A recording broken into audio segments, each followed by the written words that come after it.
YS Vivekananda Reddy గారి హత్య కేసుకు సంబంధించి నేను చెప్పిన వాళ్ళను విచారించాలి అని చెప్పి వాళ్ళ కుమార్తె సునీత గారు సుప్రీంకోర్టులో ఫస్ట్ పిటిషన్ వేశారు. ఆ పిటిషన్ విచారణ సందర్భంగా సిబిఐని అడిగారు, ఏంటి ఈ విచారణ స్టేటస్ అని. మొత్తం విచారణ ముగిసిపోయింది, మీరు ఇంకేమైనా విచారణ చేయమని చెబితే మేము చేస్తామన్నారు. సరే, ఇంకా విచారణ అవసరమా లేదా అన్నది ట్రయల్ కోర్టుకి వెళ్ళి తేల్చుకొని రాపోండి అంటే అది మళ్ళీ హైదరాబాద్ సిబిఐ కోర్టుకు వచ్చింది. అక్కడ రోజు వాదోపవాదనలు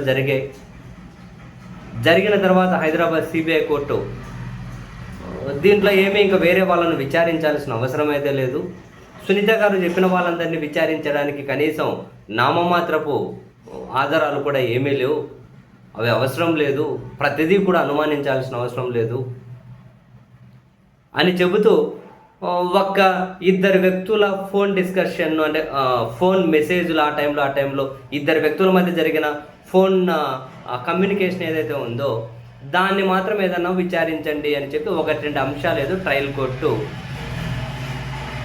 సిబిఐకి చెప్పింది. ఆ 2 అంశాలు విచారించండి అని అయిపోయాయి. సునీత గారు అట్లట్లా మెయిన్ సునీత గారి టార్గెట్ ఏంటి, జగన్మోహన్ రెడ్డి గారిని వాళ్ళ భార్య గారు భారతిరెడ్డి గారిని విచారించాలి, వాళ్ళ స్టేట్మెంట్ తీసుకోవాలనేది ప్రధానంగా ఈమె టార్గెట్ ఉన్నట్లుంది. అదే జరిగితే నెక్స్ట్ ఎన్నికల వరకు కూడా ఇది రాజకీయంగా బ్రహ్మాండమైన అంశంగా తయారవుతుంది.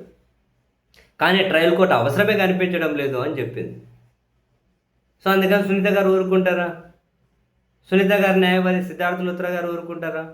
సుప్రీంకోర్టుకి వెళ్ళారు. మళ్ళీ సుప్రీంకోర్టుకి వెళ్ళి ఆ ట్రయల్ కోర్టు తీర్పుతో మేము సంతృప్తిగా లేవు, మేము చెప్పిన అంశాలు ట్రయల్ కోర్టు పరిగణలోకి తీసుకుంటూ లేదు, మేము చెప్పిన వాళ్ళని విచారించమంటే వాళ్ళు దానికి ఒప్పుకోవడం లేదు, కాబట్టి మీరైనా చెప్పండి, మేము చెప్పిన వాళ్ళని సిబిఐని విచారించమని చెప్పి సునీత గారు పిటిషన్ వేశారు. మళ్ళీ అక్కడికి దాన్ని పోయినసారే కొన్ని రోజుల కిందటే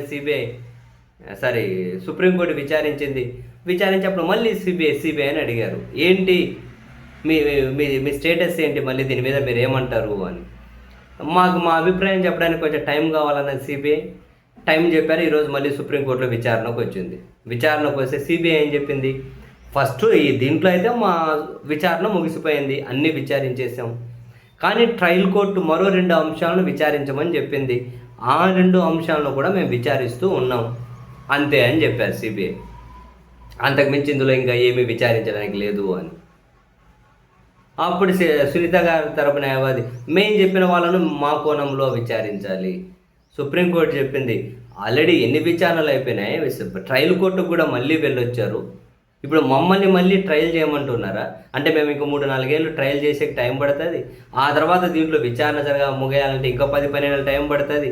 అసలు మీరు కోరుకున్నట్లన్నీ విచారణ అనుకుంటే ఎట్లా కుదురుతుంది? అవన్నీ అయిపోయినాయి కదా, మీ వాదనలు ఏందో ట్రయల్ కోర్టులో వినిపించాలి కదా, వినిపించిన తర్వాతే కోర్టు తీర్పిచ్చింది కదా, ఇప్పుడు దీని మీద మళ్ళీ మమ్మల్ని ట్రయల్ చేయమంటారేంటి? మీరు చెప్పినట్లలా కుదరదు. ఇప్పుడు ట్రయల్ కోర్టు ఏ అంశాల మీద అయితే విచారణ చేయమని చెప్పిందో అంశాల మీద మాత్రమే విచారణ జరుగుతుంది అని చెప్పి సుప్రీంకోర్టు అయితే కీలకమైన వ్యాఖ్యలు చేసింది. సో మరి ఇంకా ఈ అంశంలో దీన్ని మళ్ళీ ఇంకా నెక్స్ట్ ఎన్నికల వరకు లాగడానికి బహుశా వేరే అవకాశాలు దాదాపు లేనట్లే. ఇంకేమైనా క్రియేటివ్ ఐడియాస్ ఏమైనా వస్తాయేమో జగన్మోహన్ రెడ్డి గారి ప్రత్యర్థులకు, చూడాలి.